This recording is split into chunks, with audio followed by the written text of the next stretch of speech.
Hello friends, मैं हूं सौरभ और आज के इस ट्यूटोरियल में हम लोग बात करने वाले हैं इनहेरिटेंस के ऊपर। ये हम लोग का UPS का सीरीज चल रहा है और इसमें बहुत ही इंपॉर्टेंट कॉन्सेप्ट हम लोगों ने अभी तक पढ़ चुके हैं। तो उसी के सिलसिले में एक इनहेरिटेंस का भी कॉन्सेप्ट आता है जो कि इंटरव्यू पॉइंट ऑफ व्यू से भी बहुत ही इंपॉर्टेंट होता है। ठीक है, तो हम लोग यहाँ से इनहेरिटेंस स्टार्ट करते हैं। ठीक है, तो सबसे पहले हम लोग समझते हैं इनहेरिटेंस के बारे में कि इनहेरिटेंस क्या होता है। इसको अभी हम लोग लाइव एग्जांपल से भी देखेंगे। ये डेफिनेशन देख के घबराना बिल्कुल भी नहीं है।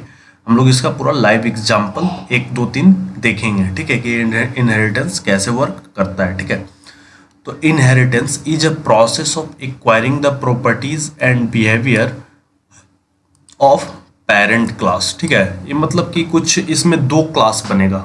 एक जो पहला क्लास बनेगा उसको हम लोग पेरेंट क्लास बोलेंगे और जो दूसरा क्लास बनेगा उसको चाइल्ड क्लास बोलेंगे। ठीक है, पहले क्लास को ना दूसरा क्लास जब एक्सटेंड कर लेता है ना तो उसको हम लोग बोलते हैं ना कि उसको हम लोग बोलते हैं इनहेरिटेंस। मतलब कि पेरेंट क्लास की प्रॉपर्टी सारे प्रॉपर्टी अपना चाइल्ड क्लास में भी आ गई। खुद की तो प्रॉपर्टीज वहां पे रहेंगी बट पेरेंट क्लास की भी उसमें प्रॉपर्टीज आ गए। ठीक है, बिहेवियर ऑफ पेरेंट क्लास और super class into a new class that is called child class और सब क्लास। उसको हम लोग चाइल्ड क्लास बोल सकते हैं या सब क्लास बोल सकते हैं। ठीक है, इसी चीज को हम लोग इनहेरिटेंस बोलते हैं। अभी हम लोग लाइव एग्जांपल से भी देखेंगे तो वो चीज ज्यादा क्लियर होगा। ये तो एक बेसिक डेफिनेशन होता है। ठीक है, तो हम लोग इनहेरिटेंस को यूज क्यों करें? सबसे पहले तो इसमें इनहेरिटेंस को यूज करेंगे तो कोड रीयूजेबिलिटी हो जाएगा। जैसे कि पेरेंट में कुछ फंक्शन लिखा हुआ है कि पेरेंट इज रनिंग, इस टाइप से, मतलब कि एक हम लोग मैसेज दे दिए। ठीक है, पेरेंट इज रनिंग, हम चाहते हैं कि चाइल्ड क्लास भी में भी वो वाला मैसेज चल जाए अपने आप। वो उसके लिए कोई दूसरा मेथड राइट ना करना पड़े कि पेरेंट इज रनिंग। ठीक है, तो उस टाइम पे ना एक्सटेंड, अगर हम लोग क्लास ए को अगर एक्सटेंड कर लेते हैं क्लास बी में, एक्सटेंड एक कीवर्ड होता है जावा में। ठीक है, तो उसके थ्रू हम लोग यहाँ पे एक्सटेंड करेंगे तो वहाँ पे हम लोग को कोड रीयूजेबिलिटी का कॉन्सेप्ट वहाँ पे हम लोग को बहुत यूज में आता है। ठीक है, और दूसरा है फॉर मेथड ओवरराइडिंग और so run time polymorphism we can achieve. ये जो मेथड ओवरराइडिंग और रन टाइम पॉलीमॉर्फिज्म में एक बस अभी आप जान लीजिए कि एक मेथड ओवरराइडिंग भी होता है और उसकी इसी के थ्रू एक रन टाइम पॉलीमॉर्फिज्म को भी हम लोग अचीव करते हैं। मतलब कि एक क्लास, जैसे कि मैं बताया कि एक मेथड, अभी मैं बताया कि कुछ पेरेंट इज रनिंग है, उसी तरीके से कुछ मेथड अगर एक क्लास में लिखा हुआ है, एक क्लास में अगर कुछ अगर मेथड लिखा हुआ है और यहाँ पे कुछ अगर एक बी क्लास है, ठीक है, तो इसके मेथड को अगर हम लोग इसमें राइट अगर सेम उसका रिटर्न टाइप, सेम नाम, सब कुछ अगर कर ले तो उसको हम लोग बोलते हैं मेथड ओवरराइडिंग। यह एक अलग कॉन्सेप्ट है, इसे भी हम लोग आगे देखेंगे। अभी हम लोग बिल्कुल भी नहीं देखेंगे क्योंकि अगर अभी देखेंगे इसमें तो हम लोग को कन्फ्यूजन हो जाएगा। ठीक है, तो इसके बारे में मैं सिर्फ एक छोटा सा ओवरव्यू बस आपको दे दिया कि थोड़ा बहुत अगर इसके बारे में पता रहेगा तो ठीक है, बट इसके बारे में डिटेल में भी हम लोग पढ़ेंगे। इसके लिए एक डेडिकेटेड वीडियो आने वाला है। ठीक है, तो वहाँ पे इस चीज़ को सारा कुछ समझेंगे। बस एक उसके इम्पॉर्टेंट के बारे में बता दिया कि ये 2 चीज़ इसका इम्पॉर्टेंट होता है जब हम लोग इनहेरिटेंस करते हैं। ठीक है, तो अब हम लोग इसमें और आगे बढ़ते हैं। ठीक है, इसमें रीयूजेबिलिटी ऑफ कोड। ठीक है, इसमें रीयूजेबिलिटी ऑफ कोड के बारे में समझते हैं कि कितने तरीके से हम लोग कर सकते हैं। रीयूजेबिलिटी हम लोग अपने कोड में 2 तरीके से करते हैं। एक होता है एसोसिएशन और एक होता है इनहेरिटेंस। इनहेरिटेंस को तो अभी यहाँ पे हम लोग देखें कि एक क्लास ए होता है, एक क्लास बी होता है और एक क्लास ए है और एक क्लास बी है। इस बी में यहाँ पे एक्सटेंड कीवर्ड यूज करते हैं और एक्सटेंड कीवर्ड यूज करके और यहाँ पे ऐसे ए क्लास लिख देते हैं तो ए एक्सटेंड हो गया। तो इसकी सारी प्रॉपर्टी ए की इस बीम के अंदर आ गई। ठीक है, तो इसी को हम लोग इनहेरिटेंस बोलते हैं। ये तुम लोग जान गए, बट एसोसिएशन क्या है? एसोसिएशन से भी हम लोग इनहेरिटेंस कर सकते हैं। ठीक है, मतलब कि रीयूजेबिलिटी कर सकते हैं। ठीक है, इनहेरिटेंस तो रीयूजेबिलिटी के अंदर आ गया। ठीक है, रीयूजेबिलिटी करने के लिए ही इनहेरिटेंस आया।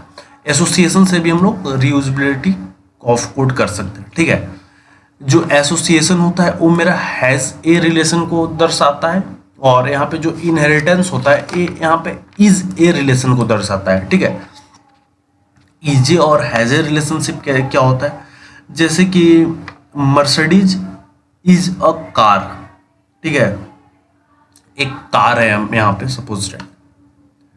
ठीक है, मैं यहाँ पे थोड़ा सा लिख देता हूँ। यहाँ पे सपोज दैट कार, ठीक है, एक कार है और यहाँ पे कुछ मर्सिडीज है, ठीक है, ये हम लोग का एक मर्सिडीज हो गया, ठीक है। तो मर्सिडीज ना कार है, मर्सिडीज इज अ कार, तो यहाँ क्या हुआ, इज ए का रिलेशनशिप आया, but Mercedes has a engine, ठीक है।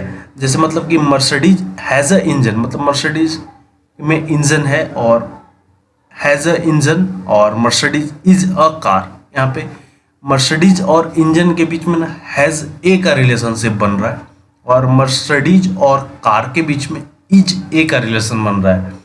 अगर इस तरीके का अगर रिलेशन अगर जहाँ पे भी अगर यूज अगर पता चलता है तो उसके हिसाब से हम लोग को कॉन्सेप्ट को यहाँ पे यूज करना चाहिए, ठीक है। अगर हम लोग को लग रहा है कि हैज ए का रिलेशन अगर बन रहा है तो हम लोग एसोसिएशन का यूज करें, और अगर हम लोग को लग रहा है कि नहीं इज ए का रिलेशन अगर यहाँ पे हो रहा है तो इनहेरिटेंस का यूज करें, ठीक है। इज एक रिलेशन में ना 100% रीयूजेबिलिटी होता है, ठीक है। इज एक रिलेशन में, इस वाले रिलेशन में 100% रीयूजेबिलिटी होता है, और हैज ए के रिलेशन में हम लोग जितना चाहेंगे उतना ही वो कॉन्सेप्ट, मतलब उतना ही वो कॉन्सेप्ट यूज होगा, ठीक है। अब हम लोग इसे code of point of view से समझ लेते हैं, ठीक है। मतलब कि इनहेरिटेंस को तो एक्सटेंड करके यूज कर लेते हैं, और एसोसिएशन को हम लोग कोड में रीयूजेबिलिटी कैसे करेंगे, तो इसके लिए हम लोग ऑब्जेक्ट बना के यूज करते हैं। जैसे कि मान लीजिए क्लास ए है, क्लास ए है, क्लास ए का अगर आप यहाँ पे अगर आप ऑब्जेक्ट बनाते हैं तो ए में जितनी भी प्रॉपर्टीज है वो अपने आप पूरा यूज नहीं होगा, उसमें अगर हम लोग कुछ कुछ चीज़ बता, जैसे हम लोग को फिर यहाँ पे जैसे मान लीजिए क्लास बना ए, और मतलब क्लास ए का एक ऑब्जेक्ट बना लिए A1 करके, तो A1 dot name, A1 dot address, इस टाइप से जब लिखते जाएंगे तब वो हम लोग का क्या होगा कि ए क्लास का जो भी मतलब कि होगा प्रॉपर्टीज वो यहाँ पे यूज में आता जाएगा,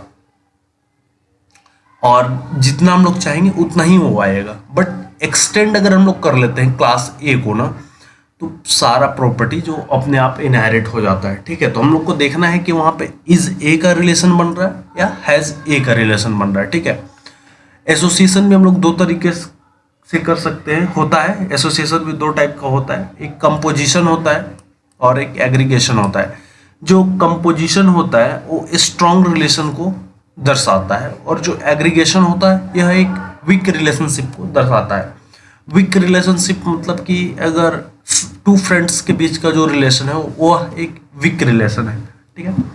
स्ट्रॉन्ग रिलेशन क्या है, सन और फादर्स के बीच एक स्ट्रॉन्ग रिलेशन होता है, ठीक है। तो यह हो गया कंपोजिशन और एग्रीगेशन, ठीक है। इनहेरिटेंस जो होता है ऐसे तो 4 टाइप का होता है, बट जावा में जो मल्टीपल इनहेरिटेंस होता है इसे अचीव करने के लिए हम इंटरफेस पढ़ेंगे, ठीक है। इंटरफेस इसके लिए हम लोग पढ़ेंगे।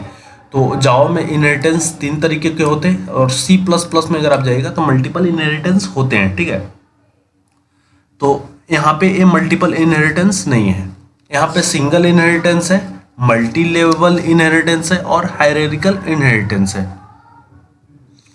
ठीक। हम लोग यहाँ पे single inheritance, multi level inheritance और हायरार्किकल का एग्जांपल देख लेते हैं, और उसके बाद फिर हम लोग सिंगल इनहेरिटेंस को लेकर के और इसका पूरा इनहेरिटेंस समझेंगे कि वो हम लोग कैसे कर सकते हैं। और इसका तो मैं बता ही दिया एसोसिएशन का कि इसमें आपको ऑब्जेक्ट बनाना होता है, तो मैं एक बार छोटा सा एक ऑब्जेक्ट बना देता हूँ कि ताकि आपको कोई कन्फ्यूजन ना हो बाद में। जैसे कि A1 equals to new A, ठीक है। ए एक आपके पास सपोज दैट क्लास है, ठीक है, और आप इस क्लास की ना किसी दूसरे क्लास ए है और आप क्लास बी में ना इसकी कुछ कुछ चीज़ प्रॉपर्टी यूज करने चाहते हैं। तो जैसे कि आप यहाँ पे इसका जो ऑब्जेक्ट बन गया A1 डॉट आप नेम, A1 डॉट आप जब नेम कर लेंगे तो इस क्लास में सपोज डेट कि 10 इस टाइप से वेरिएबल्स थे, ठीक है। 10 वेरिएबल्स थे, 10 मेथड थे, चाहे जो भी थे इस क्लास में आप बना कर रखेंगे, उसको आप यहाँ पे इसी तरीके से जितना चाहेंगे उतना आप यहाँ पे गेट कर सकते हैं। जैसे A1 डॉट एड्रेस, ठीक है, ये एक एड्रेस हो गया। A1 डॉट और भी कुछ हम लोग ले सकते हैं, A1 डॉट मोबाइल नंबर हम लोग यहाँ पे ले सकते हैं, ठीक है। तो इस तरीके से हम लोग एक क्लास की प्रॉपर्टी को दूसरे क्लास में यूज कर सकते हैं एसोसिएशन के थ्रू, जबकि ये 100% इनहेरिटेंस या 100% जब अगर डेटा नहीं करना होता है तो उस केस में हम लोग इस चीज़ को यूज करते हैं। बट अगर हम लोग को 100% जब करना होता है तो यहाँ पे हम लोग इनहेरिटेंस ही यूज करते हैं। तो हम लोग यहाँ इनहेरिटेंस के एग्जांपल देखेंगे। ये एसोसिएशन तो हम लोग स्टार्टिंग से ही करते आते हैं, ठीक है। तो यहाँ पे एक समझाना था कि इस तरीके से भी एक इनहेरिटेंस हम लोग कर सकते हैं, कोड की रीयूजेबिलिटी कर सकते हैं, ठीक है। तो हम लोग यहाँ पे एग्जाम्पल के देखते हैं, उसके बाद हम लोग स्टार्ट करते हैं। तो ये हम लोग का होता है सिंगल इनहेरिटेंस। क्लास ए बनाए और यहाँ पे क्लास बी बनाया, उसे एक्सटेंड कर लिया क्लास ए से, तो सिंगल इनहेरिटेंस हो गया। मल्टी लेवल क्या हो गया, मतलब कि एक क्लास ए बनाया, बी में ए को एक्सटेंड कर लिया, एक क्लास सी बनाया, सी में बी को एक्सटेंड कर लिया, यानी इसको यहाँ पे और इसको यहाँ पे ऐसे एक्सटेंड हम लोग करते हैं। एक और अगर क्लास बनाते हैं तो उसको यहाँ पे ऐसे यूज करेंगे। तो ये क्या हो गया, मल्टी लेवल इनहेरिटेंस हो गया। हायरार्किकल इनहेरिटेंस क्या हो गया, एक क्लास बनाए यहाँ पे, इस क्लास को ना जितना भी और इसके चाइल्ड क्लास बनाएंगे वो सारे चाइल्ड क्लास में ना इस एक ही क्लास को एक्सटेंड करते जाएंगे। तो ये क्या हो जाता है कि हायरार्किकल इनहेरिटेंस हो जाता है, ठीक है। तो अब हम लोग इसी कॉन्सेप्ट को अब हम लोग चलते हैं अपने इक्लिप्स आईडी पे और वहाँ पे चल करके इसे रन करके देखते हैं कि वहाँ पे कैसे वर्क करता है और इसका सारा प्रोसेस वहाँ पे भी हम लोग एक एक करके समझते हैं। तो हम लोग चलते हैं अपने फेवरेट इक्लिप्स आईडी पे और यहाँ पे आके हम लोग एक प्रोजेक्ट सबसे पहले बना लेते हैं। फाइल पे जाएंगे, न्यू पे जाएंगे और यहाँ पे अदर पे आ जाएंगे और यहाँ पे जावा प्रोजेक्ट ले लेंगे और यहाँ पे कर लेंगे नेक्स्ट। और यहाँ पे हम लोग बना लेते हैं एक प्रोजेक्ट इनहेरिटेंस के नाम से, HERIT इनहेरिटेंस के नाम से एक प्रोजेक्ट हम लोगों ने यहाँ पे बना लिया और हम लोग इसे कर लेते हैं यहाँ पे फिनिश। और यहाँ पे डोंट क्रिएट नो, यहाँ पे इनहेरिटेंस के नाम से एक प्रोजेक्ट क्रिएट हो गया और इसके अंदर अब हम लोग एक क्लास सबसे पहले बनाते हैं, ठीक है। इस पर क्लिक करेंगे और इसे आप पैकेज वगैरह में भी डाल सकते हैं, बट ठीक है, मैं तो अभी आपको समझाने के लिए बना रहा हूँ तो मैं इसे पूरा पैकेज में नहीं बता रहा हूँ, ठीक है। जैसे कि इनहेरिट 1 बनाता हूँ, एक इनहेरिट 1, ठीक है, इनहेरिट 1 के नाम से। और इसमें मैं रख लेता हूँ एक मेन मेथड रख लेता हूँ, अगर जरूरत पड़ जाए तो, बाद नहीं तो बाद में हटा देंगे, ठीक है। इनहेरिट नाम से एक मैं क्लास बना लिया, ठीक है। और यहाँ पे क्लास हम लोग के बन गए और यहाँ पे आते हैं हम लोग और इसमें हम लोग कुछ मेथड फंक्शंस वगैरह जो भी है वो डिक्लेयर करते हैं, जैसे कि int x इक्वल्स टू 10, ठीक है। int x इक्वल टू 10 ले लिया। एक मैं स्टैटिक भी ले लेता हूँ कि स्टैटिक का, ताकि कॉन्सेप्ट आपको दोबारा से रिवाइज हो जाए। मैंने स्टैटिक का बहुत ही एक डिटेल में वीडियो बना रखा है, पिछला वीडियो होगा, 2-3 वीडियो शायद वो पहले आया होगा, तो वो वीडियो आप जाके देख ले अगर स्टैटिक के बारे में, अगर आपको यहाँ पे थोड़ा सा भी कन्फ्यूजन हो रहा है तो, ठीक है। स्टैटिक एक बहुत इंपॉर्टेंट है, मैंने उसमें बता रखा है कि स्टैटिक और नॉन स्टैटिक को कितने तरीके से और कहाँ कहाँ कॉल कर सकते हैं, ठीक है। वो एक बहुत एक इम्पॉर्टेंट पॉइंट है, तो आप उस जाके आप देख सकते हैं आई बटन में, अगर उसका देखें तो लिंक भी आ रहा होगा, ठीक है। तो वहाँ पे क्लिक करके आप जा सकते हैं। तो स्टैटिक में एक और वेरिएबल ले लेते हैं int y और इसकी वैल्यू हम लोग 20 असाइन कर देते हैं। ज़्यादा इसमें वैल्यू हम लोग लेंगे नहीं और इसमें हम लोग कुछ मेथड वगैरह ले लेते हैं, जैसे कि यहाँ पे शो मेथड हम लोगों ने ले लिया और इसमें हम लोग लिख लेते हैं बेस शो SYSTEM और इसमें अब हम लोग प्रिंट कर देते हैं बेस, नहीं पेरेंट प्रिंट कर देते हैं, ठीक है, PAR पेरेंट, ठीक है, ताकि पता चलता रहे कि यह एक पेरेंट है, ठीक है। यहाँ पे मैंने क्या किया, एक वेरिएबल लिया और नॉन स्टैटिक और एक स्टैटिक लिया और एक यहाँ पे फंक्शन बना दिया, ठीक है। इस चीज़ को हम लोग सबसे पहले रन करके देखते हैं, ठीक है। तो हम लोग यहाँ से कॉपी कर लेते हैं और यहाँ पे इसका एक ऑब्जेक्ट बना लेते हैं, जैसे कि I इक्वल्स टू न्यू ऐसे और यहाँ पे सेमीकोलन, ठीक है। यहाँ पे हम x को हम लोग ऐसे नहीं प्रिंट करेंगे, इसको हम लोग किसी इसके अंदर डाल देते हैं, ठीक है। तो यहाँ से इसे कॉपी कर लिया और यहाँ पे पेस्ट और यहाँ पे सेमीकोलन, ठीक है। यहाँ पे x प्रिंट हो गया और I के थ्रू हम लोग यहाँ पे y को भी प्रिंट कर सकते हैं और यहाँ पे शो को भी प्रिंट कर सकते हैं, I.y, यहाँ पे y भी आ गया तो y को भी हम लोग यहाँ पे सिस आउट के अंदर ही पहले डाल देते हैं, ठीक है। i आ गया और उसके बाद i डॉट सो, ठीक है। यहाँ पे सो को भी हम लोगों ने प्रिंट कर दिया, ठीक है। यहाँ पे सेव करते हैं और सेव करके प्रोग्राम को यहाँ पे सबसे पहले रन करते हैं। यहाँ पे हम लोग आउटपुट देख सकते हैं 10, 20 और पेरेंट, ये तीनों यहाँ पे आउटपुट आ गया, ठीक है। अब मैं थोड़ा सा स्टैटिक के बारे में बता देता हूँ। स्टैटिक को यहाँ रेफरेंस वेरिएबल या फिर आप यहाँ से डायरेक्ट इस चीज़ को कॉपी करके और यहाँ पे इस तरीके से भी इसे प्रिंट करवा सकते हैं। वहाँ पे कर्सर था, यहाँ पे मेरे को प्रिंट करना है इस तरीके से, ठीक है। तो इस तरीके से भी अब क्या होगा, ए वाई प्रिंट हो जाएगा। वाई का वैल्यू अभी भी 10 आएगा, तो यहाँ मैं इसे रन करके दिखा देता हूँ। तो अभी भी वाई का वैल्यू 10 आ गया, ठीक है। या फिर आप इस क्लास के नाम से आप डायरेक्ट इसे कॉल कर सकते हैं, ठीक है। तो यहाँ से आप इस चीज़ को हटा दीजिए और यहाँ से इस चीज़ को आप हटा दीजिए, ठीक है। तो इसके नाम से भी इस तरीके से जो होता है स्टैटिक वो कॉल होता है, ठीक है। स्टैटिक जो होता है नॉन स्टैटिक कॉन्टेक्स्ट और स्टैटिक कॉन्टेक्स्ट वो दोनों जगह पे कॉल होते हैं। तो ये तो स्टैटिक मेथड था, स्टैटिक के अंदर तो हुआ, यहाँ पे भी वो कॉल हो सकता है, ठीक है।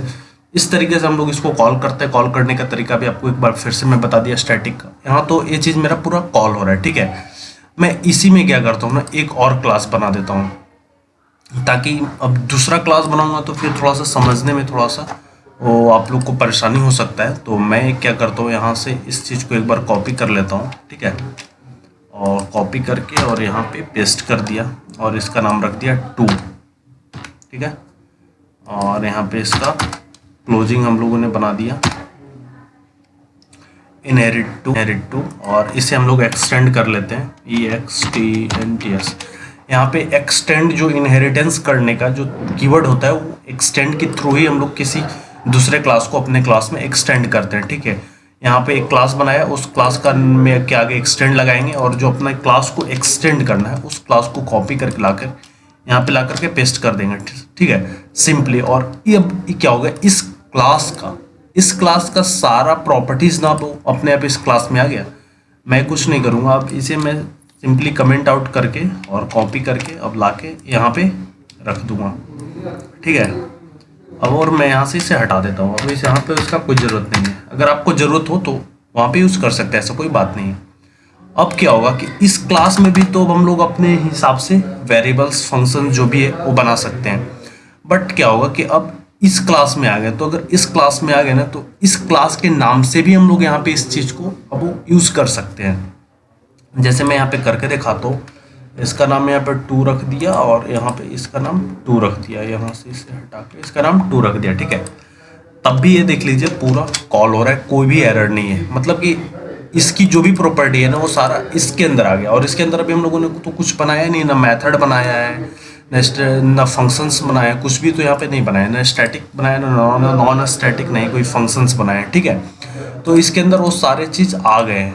तो इसी की वजह से यहाँ पे कोई एरर देख लीजिए नहीं है। मैंने इस क्लास के ऑब्जेक्ट्स को यहाँ पे क्रिएट किए हुए हैं, ठीक है। तो यहाँ पे इस चीज़ को भी हम लोग रन करके देख लेते हैं कि आउटपुट क्या आता है, ठीक है। रन और रन ऑन सर्वर यहाँ पे आ रहा है, जावा एप्लीकेशन क्यों नहीं आ रहा है। तो ये इनहेरिट एक मैं यहाँ से कॉपी करके क्लास बना लेता हूँ, ठीक है। यहाँ पे गया और यहाँ पे आया और एक क्लास यहाँ पे क्रिएट कर लेता हूँ। इसे भी मेन मेथड के थ्रू ही क्रिएट कर लेता हूँ और इसे यहाँ पे कर दिया फिनिश, ठीक है।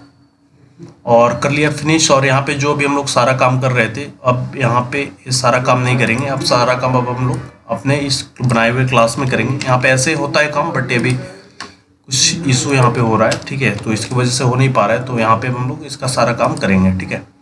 और यहाँ से इसे हम लोग Ctrl+C करके और इससे अब हम लोग यहाँ पे कमेंट आउट कर देते हैं Ctrl+Shift+C से, ठीक है। और इसे हम लोग यहाँ पे सेव कर दिए और सेव करके हम लोग यहाँ पे आके इस मेथड को यहाँ पे सारा पेस्ट कर दिए। The type inherit two is already defined, अच्छा टाइप 2 को बोल रहा है ऑलरेडी डिफाइंड, ठीक है। तो अब तो ये तो डिफाइंड नहीं है, तो फिर ये एरर क्यों आ रहा है। तो ये प्रोग्राम जो है वो चल जाएगा, कोई इशू होना नहीं चाहिए। जावा एप्लीकेशन यहाँ पे ऑप्शन आ गया है और यहाँ पे देखेंगे 10, 20 और पेरेंट्स आ गए। हम लोग यहाँ पे आते हैं और कुछ चेंजेस कर लेते हैं कि वो चेंजेस भी आ रहा है कि नहीं। यहाँ पे तो हम लोग इसका नाम चेंज करके हम लोग बेस क्लास भी इसे हम लोग बोलते हैं, ठीक है, इसे हम लोग बेस क्लास भी बोलते हैं। तो यहाँ पे मैं बेस कर लेता हूँ और इसे मैं कर लिया सेव, और सेव करने के बाद आके यहाँ पे इस प्रोग्राम को यहाँ से रन करते हैं जावा एप्लीकेशन। तो यहाँ पे देख लीजिए कि बेस 1020 आ गया, ठीक है, यानी ये अपना प्रोग्राम जो है वो चल रहा है, यहाँ पे कोई इश्यूज नहीं है इस प्रोग्राम में। तो इस तरीके से हम लोग एक क्लास बनाते हैं और इस क्लास को दूसरे क्लास में इनहेरिट करके चलाते हैं। यहाँ से हम लोग अब इस क्लास में भी कुछ चीज़ें बना देते हैं ताकि अपने क्लास में भी तो कुछ चीज़ होना चाहिए कि पता चले। इंट मान लीजिए अब यहाँ पे वाई नहीं, यहाँ पे मान लीजिए a इक्वल्स टू इसमें 50 एक वेरिएबल बना दिए और इसमें एक और मेथड बना देते हैं, ठीक है, वो स्टैटिक मेथड बना देते हैं, स्टैटिक वॉइड डिस्प्ले नाम का, ठीक है। ये कुछ डिस्प्ले करेगा और इसमें कुछ सिस आउट लगा देते हैं यहाँ से ला करके, सिस आउट ला के लगा देते हैं और इसे हम लोग कर देते हैं चाइल्ड, ठीक है। इससे पता चलेगा कि ये तो अपने पेरेंट हम लोग का इनहेरिट 1 है और इनहेरिट 2 क्या है, चाइल्ड है। तो यानी इनहेरिट 1 का तो ये तो अभी प्रिंट कर ही रहा है, बट ये अपने क्लास जो है इसका इनहेरिट 2 ये अब इसका भी प्रिंट करेगा, ठीक है। उसको मैं दिखाता हूँ, कॉपी और यहाँ पे इसके बाद इधर ला के पेस्ट कर देता हूँ और यहाँ पे इसका नाम ए रख देता हूँ, ठीक है, ए हो गया।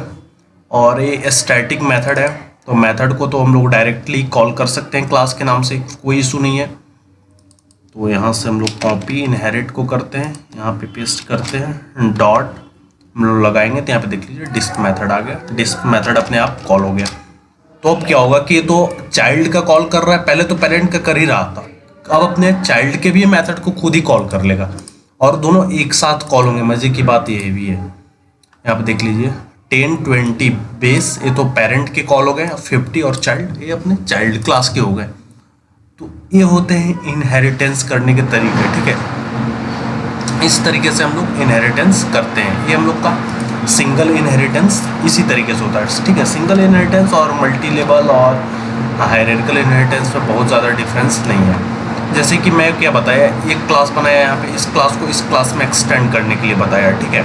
तो उसी तरीके से इस क्लास को जब ये आपका क्लास बन गया, सपोज दैट कि यहाँ पे आपका एक क्लास बन गया, ठीक है, इसी तरीके से यहाँ पे एक और आप क्लास बना सकते हैं, ठीक है। ऐसे जैसे यहाँ से मैं एक बार और कॉपी कर लिया और यहाँ पे लाके पेस्ट कर देते हैं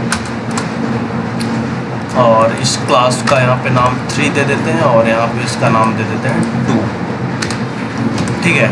अब क्या हो गया कि 2 को ना इनहेरिट कर लिया क्या 3, तो इसी को अब हम लोग क्या बोलेंगे यहाँ पे हायरार्किकल इनहेरिटेंस बोलेंगे। मल्टी लेवल इनहेरिटेंस में एक क्लास को ऐसे कॉल करता है। फिर सिंगल इनहेरिटेंस बहुत एक इजी टॉपिक होता है और ये इंटरव्यू में पूछे जाने वाला टॉपिक है कि वाई यूज इनहेरिटेंस। ये बहुत एक इम्पॉर्टेंट क्वेश्चन होता है, वाई। कोई भी टॉपिक अगर आप पढ़ रहे हैं तो वाई एक इम्पॉर्टेंट टॉपिक होता है इंटरव्यू पॉइंट ऑफ व्यू से, तो वाई तो रिमेंबर रहना ही चाहिए। और टाइप्स के कितने टाइप्स के होते हैं और यूजिबिलिटी हम लोग कितने तरीके से कर सकते हैं। हैज़र रिलेशनशिप, ईजर रिलेशनशिप। हैज़र रिलेशनशिप में एसोसिएशन होता है और ईजर रिलेशनशिप में इनहेरिटेंस होता है। और यहाँ पे एसोसिएशन को हम लोग ऑब्जेक्ट बना करके यूज़ करते हैं। जैसे कि सपोज डेट कि इस क्लास है, यहाँ पे क्लास इनहेरिट है, इस क्लास का मैं चाहता हूँ कि सिर्फ एक्स यूज़ करूँ, ठीक है। तो उस एक्स को यूज़ करना है तो मेरे को इसको एक्सटेंड करने की फिर नीड ही नहीं है ना, एक्सटेंड उसको नीड नहीं है तो उसको छोड़ देंगे। यहाँ पे क्या हो गया, अब ऑब्जेक्ट बनाया, ऑब्जेक्ट बना करके और यहाँ पे क्या होगा कि मतलब कि अब इस क्लास का यहाँ पे ऑब्जेक्ट नहीं बनेगा, अब यहाँ पे ऑब्जेक्ट भी बनेगा उसी क्लास का, ठीक है। यहाँ पे क्लास 1 लिख देते हैं, यहाँ पे उस क्लास का ऑब्जेक्ट बन गया। उस क्लास के ऑब्जेक्ट बनते ही देखिए उस क्लास का यहाँ पे मेथड वाई और यहाँ पे एक्स, ये 2 चीज़ कॉल हो गए। कहाँ गए यहाँ पे एक्स और वाई, ये सो मेथड को भी हम लोगों ने कॉल नहीं किया, नहीं तो सो मेथड भी हम लोग का यहाँ पे कॉल हो जाएगा, ठीक है। तो इस तरीके से हम लोग यहाँ पे एसोसिएशन भी करते हैं, ठीक है। तो एसोसिएशन, इनहेरिटेंस और कंपोजिशन, एग्रीगेशन आपको समझ में ही आ गया। और यहाँ पे एक क्यों यूज़ करते हैं और क्या होता है, ठीक है। अगर वीडियो अगर आपको समझ में नहीं आया तो ये वाला जो प्रैक्टिकल जो सेशन है इसे आप एक बार दो बार आप ज़रूर देखिए, ये आपको डेफिनेटली समझ में आएगा, ठीक है। और इससे लिख लीजिए और लिख के एक दो बार प्रैक्टिस कीजिए और कॉम्प्लेक्स क्वेश्चन इस पर आप बनाना शुरू कीजिए धीरे धीरे, ठीक है। अभी एक दो बार तीन बार अभी इस तरीके से प्रैक्टिस कीजिए, ठीक है। तो जो भी अगर दिक्कत होगा तो आप कमेंट सेक्शन में आप पूछ सकते हैं, तो मैं जल्दी से जल्दी उसे रिप्लाई देने का कोशिश करूँगा। वीडियो अगर अच्छा लगे तो लाइक कीजिए और सब्सक्राइब कीजिए, अपने दोस्तों के बीच में शेयर कीजिए और सपोर्ट कीजिए। जय हिंद।